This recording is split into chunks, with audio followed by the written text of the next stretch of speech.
నమస్తే అన్న అందరికీ నమస్కారం. కువైట్లో తీవ్రమైన నేరాలకు పాల్పడితే వారిని కువైట్ దేశం మరణశిక్ష విధించి తర్వాత ఉరి తీస్తూ ఉన్న విషయం అందరికీ తెలిసిందే. అలాగే ప్రపంచవ్యాప్తంగా ఉన్న మానవ సంఘాలు మనం చూసుకుంటే ఆందోళన వ్యక్తం చేస్తూ ఉన్నా సరే నేరం చేసిన వారికి భూమి మీద బతికి అర్హత లేదని చెప్పేసి కువైట్ ప్రభుత్వం మరణశిక్షలు అమలు చేస్తూ ఉంది. తాజాగా కువైట్ ప్రభుత్వం సంచలన నిర్ణయం తీసుకుంది. వివరాల్లోకి వెళితే కువైట్లో దోషులకు అనేక మరణశిక్షలు విధించేందుకు సంబంధిత అధికారులు సన్నాహాలు చేస్తూ ఉన్నారు. వివిధ క్రిమినల్ కేసుల్లో శిక్ష పడిన మహిళలతో సహా మొత్తం 8 మంది దోషులకు ఉరి శిక్ష అమలు చేయనున్నట్లు భద్రతా వర్గాలు స్థానిక మీడియాకు తెలిపాయి.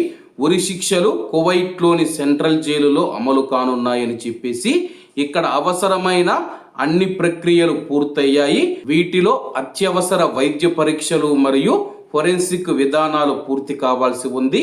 Public prosecution, ministry of interior మరియు ఇతర సంబంధిత అధికారులు అన్ని చట్టపరమైన మరియు విధానపరమైన అవసరాలు తీర్చబడ్డాయని నిర్ధారించుకోవడానికి అమలు ప్రక్రియలో హాజరు కావాలని భావిస్తూ ఉన్నారు.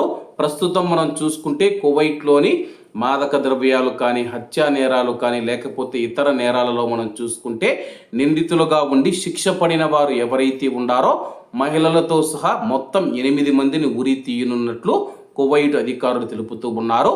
దానికి సంబంధించి పూర్తి సమాచారం రావాల్సి ఉంది. దీంట్లో ఎంతమంది కువైటీలు ఉన్నారు, ఎంతమంది ప్రవాసులు ఉన్నారని పూర్తిగా తెలియాల్సి ఉంది. ఏది ఏమైనప్పటికీ కువైట్ దేశం మనం చూసుకుంటే గతంలో కూడా ఉరి శిక్షలు అమలు చేసిన విషయం అందరికీ తెలిసిందే. ప్రస్తుతం ఒకేసారి 8 మందిని ఉరి తీయనున్న నేపథ్యంలో మరొకసారి కువైట్ ప్రభుత్వం సంచలనమైన నిర్ణయం తీసుకుందని చెప్పేసి స్థానిక మీడియాలు పేర్కొన్నాయి. కాబట్టి అందరూ బాగుండాలి, అందులో మనం ఉండాలి. అందరికీ నమస్తే అన్న, జై హింద్.